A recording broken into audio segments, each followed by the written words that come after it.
அண்மை செய்தியை பார்த்து வருகிறோம். சென்னை மாதவரத்தில் என்கவுண்டரில் ரவுடி சுட்டுக் கொல்லப்பட்டிருக்கிறார். சென்னை மாதவரம் பகுதியில் ரவுடி என்கவுண்டரில் சுட்டுக் கொல்லப்பட்டிருக்கிறார். இது தொடர்பான விவரங்களுடன் செய்தியாளர் கோகுல் இணைந்திருக்கிறார். கோகுல், விவரங்கள் என்ன? சென்னை மாதாவரம் ஆட்டுச்சந்தை பகுதியில் ரவுடி ஒருவர் என்கவுண்டரில் சுட்டுக் கொலை செய்யப்பட்டிருக்கார். தற்பொழுது என்கவுண்டர் சம்பவமானது சென்னையில் நடைபெற்றிருக்கிறது. குறிப்பாக நமக்கு கிடைக்கப்பட்ட தகவல், ஆம்ஸ்ட்ராங் பகுஜன் சமாஜ் கட்சியுடைய மாநில தலைவர் ஆம்ஸ்ட்ராங் கொலையில் தொடர்புடைய நபர், கைது செய்யப்பட்ட நபர் என்கவுண்டர் செய்யப்பட்டிருப்பதாக நமக்கு தகவல் கிடைக்கப்பட்டிருக்கிறது.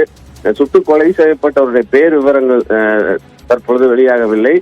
அதிகாலையில இந்த என்கவுண்டர் சம்பவமானது நடைபெற்றிருக்கிறது. ஏற்கனவே ஆம்ஸ்ட்ராங் கொலையில் 11 பேர் காவலில் எடுத்து விசாரணை நடைபெறக்கூடிய நிலையில் அதில் ஒருவர் சுட்டுக் கொலை செய்யப்பட்டிருக்கலாம் என்ற ஒரு தகவல் கிடைக்கப்பட்டிருக்கிறது.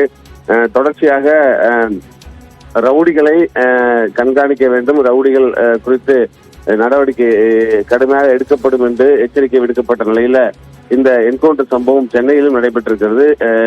2 தினங்களுக்கு முன்பு புதுக்கோட்டையில் ரவுடி துரை சுட்டுக் கொலை செய்யப்பட்ட நிலையில மாதாவரம் பகுதி ஆட்டுச்சந்தை பகுதியில இன்று அதிகாலை ரவுடி சுட்டுக் கொலை செய்யப்பட்டிருக்கார்.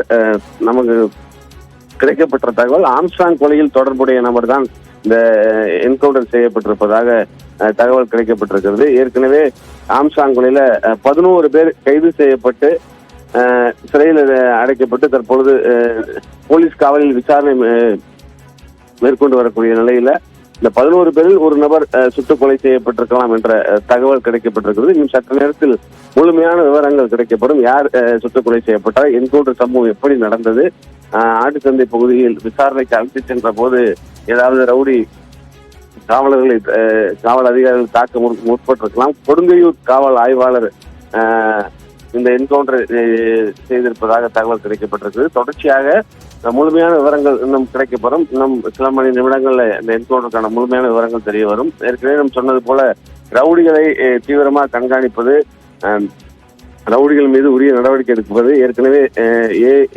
A+A உள்ளிட்ட சரித்திர பதிவேடு குற்றவாளிகளாக இருக்கக்கூடிய ரவுடிகளை தொடர்ந்து கண்காணிக்க வேண்டும் என்ற உத்தரவு பிறப்பிக்கப்பட்ட நிலையில தொடர்ந்து என்கவுண்டர் சம்பவங்களும் நடைபெற்று வருகிறது.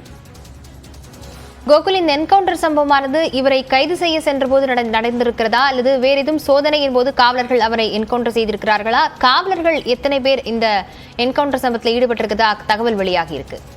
நிச்சயமாக, அதான் ஏற்கனவே சொன்னது போல ஆம்ஸ்ட்ராங் கொலையில் தொடர்புடைய 11 பேரை காவலில் எடுத்து விசாரணை நடத்தி வருகிறார்கள். பல இடங்களுக்கு சென்று அழைத்து சென்று விசாரணை மேற்கொண்டு வருகிறார்கள்.